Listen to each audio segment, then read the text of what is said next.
الحمد للہ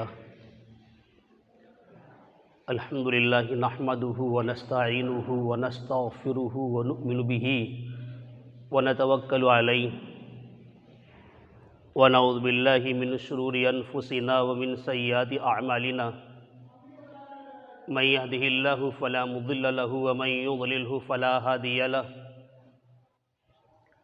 ونشهد ان لا الہ الا اللہ وحدہ لا شریک له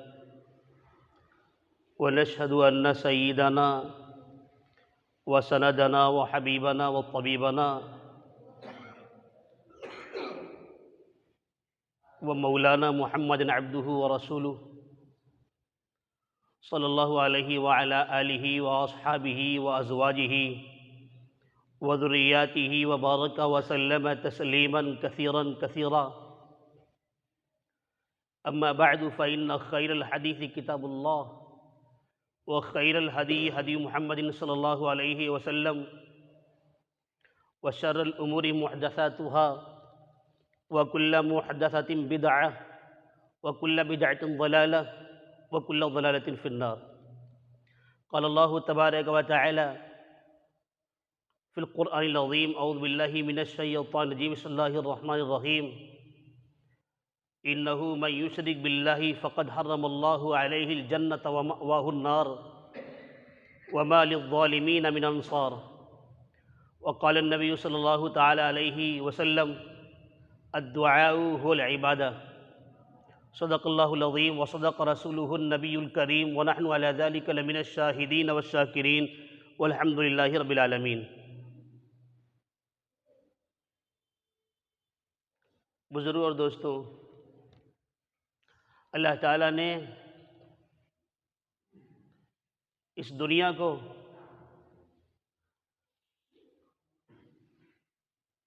خوشی اور غم دونوں کے ساتھ میں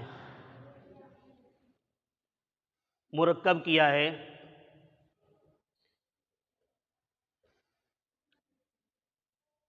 انسانوں کو خوشی کا بھی موقع ملتا ہے اور غم کا بھی۔ اس عالم کے اندر یہ چاہے آدمی کہ خوشی ہی خوشی ہو اور تکلیف نہ ہو، غم نہ ہو، ایسا نہیں ہوتا۔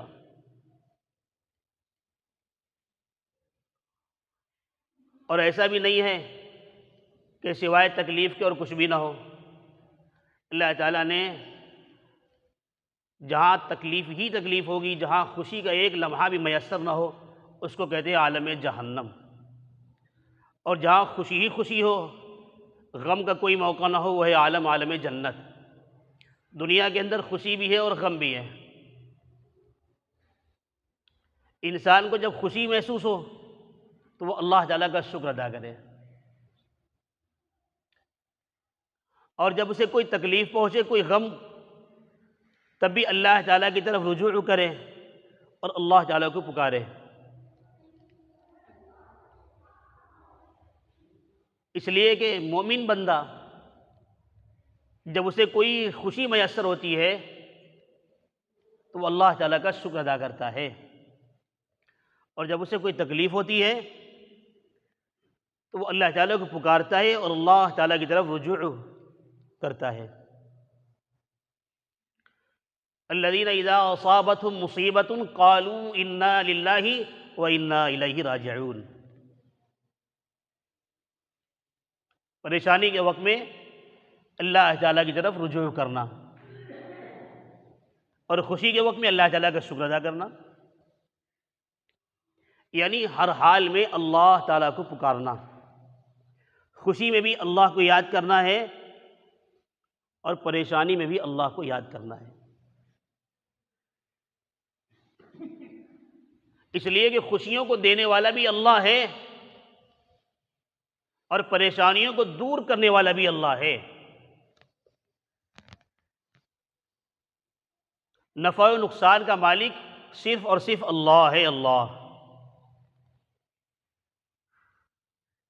چنانچہ اللہ تعالیٰ نے جتنے بھی پیغمبر اس کائنات کے اندر بھیجے ہیں، ہر ایک نے یہی تعلیم دی ہے کہ نفع و نقصان کا مالک صرف اللہ ہے۔ خوشحالی میں بھی اللہ تعالیٰ کو پکارا ہے اور پریشانی کے اندر بھی اللہ تعالیٰ کو پکارا ہے۔ یہی تعلیم تمام پیغمبروں کی ہے۔ حضرت آدم علیہ السلام کا اگر ذکر کیا جائے تو حضرت آدم علیہ السلام نے بھی اللہ تعالیٰ کو پکارا تھا، ربنا ظلمنا انفسنا وان لم تغفر لنا وترحمنا لنکونن من الخاسرین۔ اللہ تعالیٰ کو پکارا۔ اور بھی تمام پیغمبروں نے جن کا تذکرہ قرآن مقدس کے اندر کیا گیا ہے کہ انہوں نے اللہ تعالیٰ کو پکارا۔ کوئی یہ کہتا ہے کہ رب ہب لی من الصالحین، کسی نے یہ کہا فدعا ربہ انی مغلوب فانتصر۔ نوح علیہ السلام اللہ تعالیٰ کو پکار رہے ہیں، یونس علیہ السلام مچھلی کے پیٹ میں اللہ تعالیٰ کو پکار رہے ہیں، تو گویا یوں کہیے حضرت آدم علیہ السلام سے لے کر نبی آخر الزماں تاجدار عرب و عجم محبوب کبریا حضرت محمد رسول اللہ صلی اللہ تعالیٰ علیہ وآلہ وسلم نے بھی اس کائنات کے اندر اللہ کے سامنے ہاتھ پھیلایا اور اللہ کو پکارا، یا حی یا قیوم برحمتک استغیث۔ اللہ تعالیٰ کو پکارا ہے۔ گویا کہ پیغمبر نے اللہ تعالیٰ کے ایک ایک بندوں کو اور اپنے ایک ایک امتیوں کو یہ دعوت دی ہے، ہر حال کے اندر اللہ کو پکارنا ہے، ہر حال کے اندر اللہ تعالیٰ کو ہی پکارنا ہے۔ اس لیے کہ نفع و نقصان کا کوئی مالک نہیں ہے سوائے اللہ کے۔ یہ عقیدہ بیٹھا لیجئے، اللہ تعالیٰ کے سوا نہ کوئی مشکل کشا ہے اور اللہ کے سوا نہ کوئی حاجت روا ہے، اللہ تعالیٰ کے سوا نہ کوئی تکلیف کو دور کرنے والا ہے اور اللہ کے سوا نہ کوئی خوشیوں کو دینے والا ہے۔ نفع و نقصان کا کوئی مالک نہیں ہے سوائے اللہ کے۔ ہم جب بھی پکاریں گے کہ ہماری تکلیفیں دور ہو جائیں تو ہم اللہ کو پکاریں گے۔ ہم جب بھی دنیا کے اندر آسانیاں مانگیں گے اگر کسی سے تو اللہ تعالیٰ سے مانگیں گے۔ ہر حال کے اندر بندہ اللہ کو پکارے۔ اس لیے کہ یہ مسئلہ بڑا اہم مسئلہ ہے، یہ بات تو عقیدے کی ہے، یہ ایمان کی بات ہے۔ ایک مومن اللہ کو چھوڑ کر کے کسی اور کو پکارتا ہے اور وہ اپنے لیے کسی اور کو نفع و نقصان کا مالک سمجھتا ہے، وہ اپنے آپ کو مومن کہہ رہا ہے، اس کا ایمان ابھی صحیح نہیں ہے، اللہ کی ذات پر اس کا ایمان ہی نہیں آیا ہے،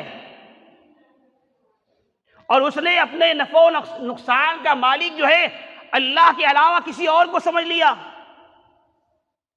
اس لیے وہ اللہ تعالیٰ کو چھوڑ کر کے اللہ کے غیر کو پکار رہے کہ یہ ہماری مدد کے لیے آ جائیں گے، یہ ہمارے نفع و نقصان کے مالک ہیں، ان سے ہمیں فائدہ حاصل ہو جائے گا۔ یاد رکھیے، ایک ذرہ برابر بھی اللہ کا غیر، ایک ذرہ برابر بھی اللہ کا غیر آپ کو نفع و نقصان نہیں پہنچا سکتا ہے۔ اللہ تعالیٰ اگر آپ کو نفع پہنچا رہا ہے تو دنیا کی کوئی طاقت آپ کو نقصان نہیں پہنچا سکتی ہے۔ ساری دنیا آپ کو نقصان پہنچانا چاہتی ہے لیکن اللہ نہیں چاہتا ہے۔ اللہ تعالیٰ آپ کو نفع دے رہا ہے تو اب آپ کے لیے نفع ہی نفع ہے، کوئی آپ کو نقصان نہیں پہنچا سکتا ہے۔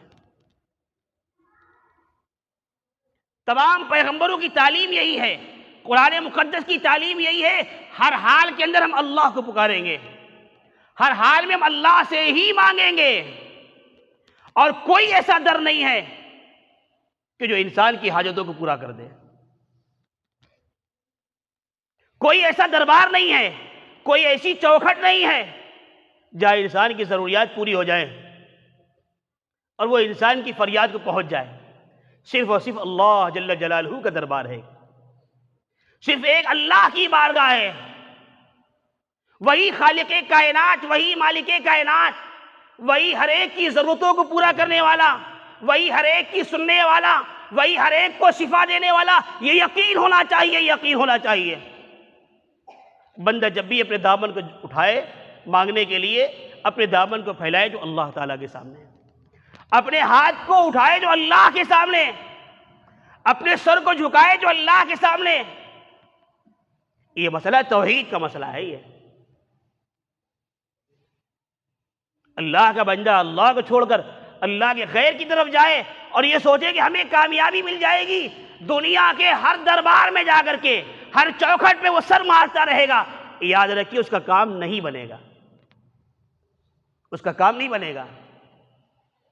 کام اگر بنے گا تو اللہ تعالیٰ کے دربار میں آنا ہوگا، اللہ تعالیٰ کے سامنے سر جھکانا ہوگا، اللہ تعالیٰ کے سامنے گڑ گڑانا ہوگا، اللہ سے مانگنا ہوگا، اس لیے کہ اللہ کے سوا کوئی ذات نہیں ہے جو انسان کو عطا کر دے، اللہ کے سوا کوئی ذات نہیں ہے جو انسان کی حاجتوں کو پورا کر دے، اللہ کے سوا کوئی ذات نہیں ہے جو انسانوں کو شفا دے دے، اللہ کے سوا کوئی ذات نہیں ہے جو انسانوں کی تکلیفوں کو دور کر دے، کوئی ذات نہیں ہے، صرف اور صرف اللہ وحدہ لا شریک لہ، یہ اللہ جل جلالہ کی ذات ہے۔ ہر بندے کو اللہ کی ذات سے جوڑنا چاہیے کہ ہمارا تعلق اللہ سے ہو جائے، ہمارا کامل یقین جو ہے وہ اللہ کی ذات پر ہو جائے۔ آج حال یہ ہے کہ مسلمان کہلانے کے باوجود ہمارا یقین اللہ پر نہیں ہے، اللہ کے غیر پر ہے۔ ہر در پر ہم اپنے سر کو جھکانے کے لیے تیار ہیں، لیکن اللہ کے سامنے سر جھکانے کے لیے تیار نہیں ہیں۔ ہر ایک کو ہم نے اپنا حاجت روا سمجھ لیا ہے، ہر ایک کو ہم نے اپنا مشکل کشا سمجھ لیا ہے، لیکن اللہ تعالیٰ سے اپنی پریشانیاں نہیں رکھ رہے ہیں، اللہ تعالیٰ کے سامنے اپنی حاجتوں کو نہیں رکھ رہے ہیں، سب کو ہم مشکل کشا سمجھ رہے ہیں۔ اب تو حال یہ ہے کہ مشکل کشائی کے لیے بھی لوگوں نے اپنے اپنے علاقے کے افراد کو بانٹ لیا ہے کہ ہماری مشکل کشائی یہ کرتے ہیں، انہوں نے کہا کہ ہمارا علاقہ یہ ہے، ہمارے لیے مشکل کشا یہ ہے، حاجت روا یہ ہے، گویا کہ یہ بٹے ہوئے ہیں لوگ، اور یہ کہتے ہیں کہ یہ ہمارا کام ان سے بنتا ہے، دوسرے کہتے ہیں کہ ہمارا کام ان سے بنتا ہے، اور تیسرے کہتے ہیں کہ میرا کام ان سے بنتا ہے، اور ہر ایک کے الگ الگ نعرے ہیں، پکارنے کا انداز الگ الگ ہے، اور کہتے ہیں کہ میں پکارتا ہوں تو اسلام کے ساتھ میں، وہ کہتے ہیں ہم پکارتے ہیں تو اسلام کے ساتھ میں۔ ایسا ہی ہوتا ہے نا، کوئی کہتا ہے کہ ہم پکارتے ہیں اپنی حاجت روائی کے لیے تو یا غوث کہتے ہیں، کوئی کہتا ہے کہ ہم تو یا داتا کہتے ہیں، کوئی کہتا ہے یا خواجہ کہتے ہیں، کوئی کہتا ہے کہ ہم یا وارث کہتے ہیں۔ ہمارے علاقوں کے کام کرنے والے اور مدد کرنے والے یہ سب بٹے ہوئے ہیں، ہم الگ الگ پکارتے ہیں۔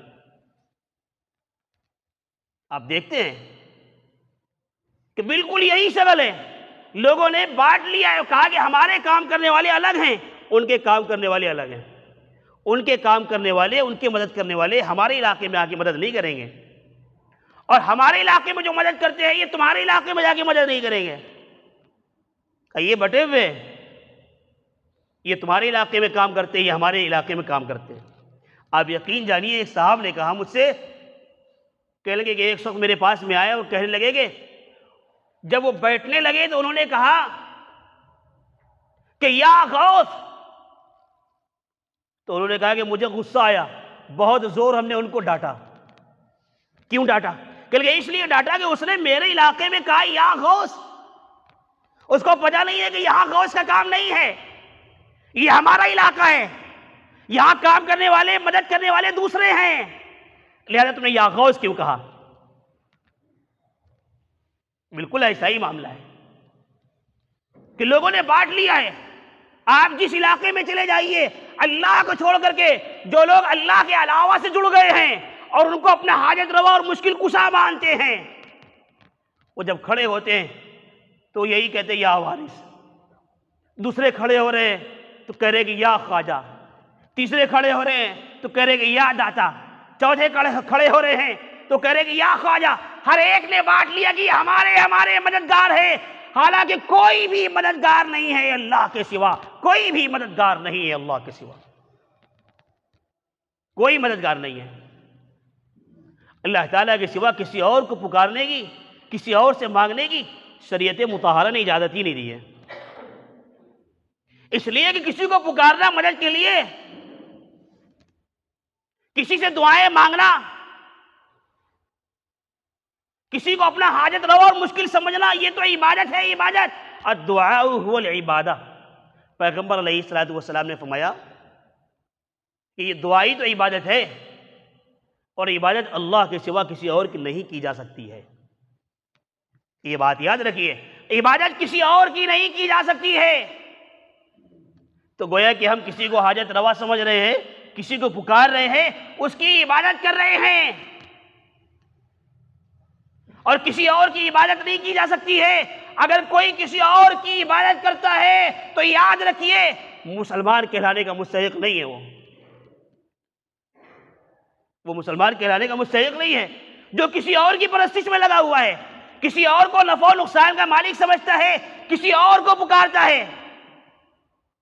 آج لوگ یہ کہتے ہیں کہ کسی اور کو پکارنا اور کسی اور سے مدد مانگنا اور کوئی اور مدد کرتا ہے کہ نہیں کرتا ہے، یہ ایک علمی مسئلہ ہے، یہ ایک علمی اور اختلافی مسئلہ ہے، یہ علمی اور اختلافی مسئلہ ہے۔ آپ غور کیجئے کہ جہاں یہ بات آ رہی ہو اللہ کے سوا اور بھی کوئی مدد کر سکتا ہے کہ نہیں کر سکتا ہے، اور کہا جائے کہ یہ علمی اختلافی مسئلہ ہے، نعوذ باللہ من ذالک، یہ تو جہالتی مسئلہ ہے ایک دم۔ اس میں علم کا کیا تعلق ہے؟ تم اللہ کے ساتھ میں اللہ کے غیر کو لا کے شامل کر رہے ہو کہ یہ ہماری مدد کرنے والے ہیں، یہ ہماری سننے والے ہیں، یہ ہماری حاجت روائی کرنے والے ہیں، اور کہو کہ یہ اختلافی مسئلہ ہے۔ یہ اختلافی مسئلہ نہیں ہو سکتا ہے، یہ تو جہالتی مسئلہ ہے۔ یہ بھی اختلاف کیا جائے گا کہ ہم اللہ پر ایمان لائے کہ نہیں لائے، کہ یہ بھی اختلاف کیا جائے گا کہ اللہ تعالیٰ ہی کام بنانے والا ہے یا کوئی اور بھی بنانے والا ہے، کیا اس پر اختلاف کیا جائے گا اللہ کے سوا کوئی اور سننے والا ہے یا اللہ ہی سننے والا ہے، اس پر اختلاف کیا جائے گا۔ یہ بات تو ہر مومن کو سمجھ میں آنی چاہیے، اللہ کے سوا کوئی سننے والا نہیں ہے۔ یہ بات تو ہر مومن کو سمجھ میں آنی چاہیے، اللہ کے سوا کوئی دینے والا نہیں ہے، اللہ کے سوا کوئی موت و حیات کا مالک نہیں ہے، کوئی زندگی کا مالک نہیں ہے، کوئی رزق کا مالک نہیں ہے۔ کوئی کسی کو شفا دے دے، اس کو ٹھیک کر دے، اللہ کے سوا کوئی شفا دینے والا نہیں ہے، اللہ تعالیٰ کے سوا کوئی شفا دینے والا نہیں ہے۔ یہ مسئلہ عقیدے کا مسئلہ ہے، یہ عقیدے کا مسئلہ ہے۔ یہ اگر یہ مسئلہ بگڑ گیا، یاد رکھیے پیغمبر صلی اللہ تعالیٰ علیہ وآلہ وسلم کی شفاعت سے وہ شخص قیامت کے دن محروم ہو جائے گا جو اللہ کے ساتھ میں اللہ کے غیر کو شریک کر رہا ہے، جو اللہ کے ساتھ میں اللہ کے غیر کو شریک کر رہا ہے، قیامت کے دن نبی کی شفاعت سے وہ محروم ہو جائے گا۔ اللہ تعالیٰ نے انبیاء اکرام کو جو دعاؤں کا موقع دیا، حدیث پاک میں آتا ہے سارے نبیوں نے دعائیں کر لی ہیں، پیغمبر صلی اللہ علیہ وسلم قیامت کے دن اپنی امت کے حق میں دعا کریں گے، یعنی سفارش کریں گے۔ اس لیے آپ علیہ السلام نے فرمایا کہ میری دعا کا، میری سفارش کا وہ شخص مستحق ہے جس نے اللہ کے ساتھ میں کسی کو شریک نہیں ٹھہرایا، جس نے اللہ کے ساتھ میں کسی کو شریک نہیں ٹھہرایا۔ اس لیے رب ذوالجلال نے فرمایا انہ من یشرک باللہ فقد حرم اللہ علیہ الجنۃ ومأواہ النار، جو اللہ کے ساتھ میں کسی کو شریک ٹھہرائے گا اللہ تعالیٰ نے جنت کو اس کے اوپر حرام قرار دیا ہے۔ جو اللہ کے ساتھ میں کسی کو شریک ٹھہرائے گا اللہ نے جنت کو اس کے اوپر حرام کر دیا ہے، اور اس کا ٹھکانہ جہنم ہے، اور وہ شخص ظالم ہے۔ وَمَا لِلظَّالِمِينَ مِنْ أَنصَارٍ، ظالموں کا کوئی مدد کرنے والا نہیں ہے۔ وہ شخص ظالم ہے جس نے اللہ کے علاوہ کسی اور کو اپنا مددگار سمجھ لیا، اللہ کے ساتھ میں کسی کو شریک کرتا ہے، یہ سب سے بڑا ظلم ہے۔ ان الشرک لظلم عظیم، دنیا کے اندر سب سے بڑا گناہ، سب سے بڑا گناہ، سب سے بڑا جرم، سب سے بڑا جرم اللہ کے ساتھ میں کسی کو شریک کرنا ہے۔ اللہ تعالیٰ کے ساتھ میں کسی کو شریک کرنا سب سے بڑا جرم ہے۔ جو اس جرم کا مرتکب ہوگا اس کا ٹھکانہ جہنم ہے، جو اس جرم کا مرتکب ہوگا نبی کی شفاعت سے وہ محروم رہے گا۔ جو یہ جرم کا ارتکاب کر رہا ہے وہ اپنے بارے میں غور کرے اور سوچے کہ ہم نے اللہ کے ساتھ میں کسی اور کو کیسے شریک کر دیا ہے۔ جبکہ اللہ کے سوا کوئی نفع و نقصان کا مالک نہیں ہے۔ اللہ کے علاوہ ہم کسی کو نہیں پکار